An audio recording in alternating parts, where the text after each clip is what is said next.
Your name was called, you hop on the airplane. Ernie Bernhardt was 15 when he boarded the historic Wardair Bristol freighter. The residential school he was attending in Aklavik had closed, and he was being sent to Acacho Hall in Yellowknife. And I looked at it and I said, gee, that's my first plane ride in my life. I've never been in an airplane before in my life. I end up sitting in the front by the left side motor. Holy smokes, we took off from Inuvik. Boy, it was ever noisy and kind of cool airplane. He says the plane was filled with other students. Most of the kids they didn't have a happy face because they knew they were leaving home. But you could cry, but nobody's going to hear you. The plane was too damn noisy. Bernhardt was born near Polituk in the Northwest Territories. He was in the care of the church since he was 10 months old.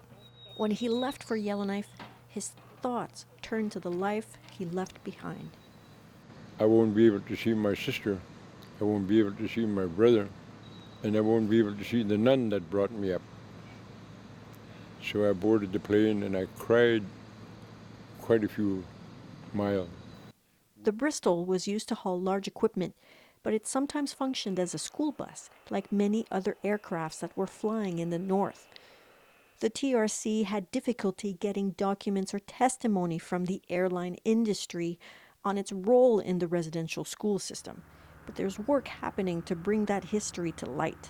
We've definitely learned is that many residential schools, especially in Arctic regions, could not have been opened and operated without the use of airplanes to transport children. The Royal Aviation Museum of Western Canada is working with Indigenous researchers to fill some of the gaps. They're looking through the Truth and Reconciliation reports and are looking for any information that could help them learn more.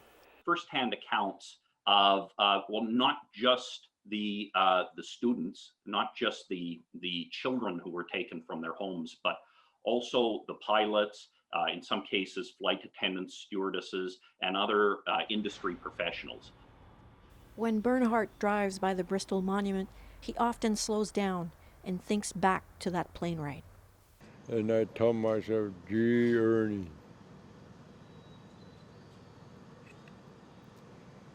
I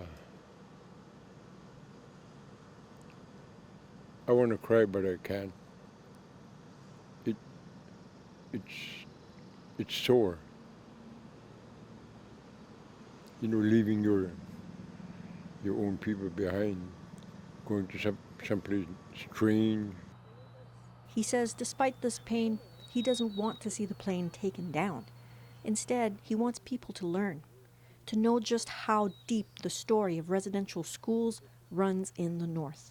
Some monuments are good because they're just a reminder of what was. Even might be a little bit bad, and it could be learned as a history for the people to study. Chantal Dubuc, CBC News, Yellowknife.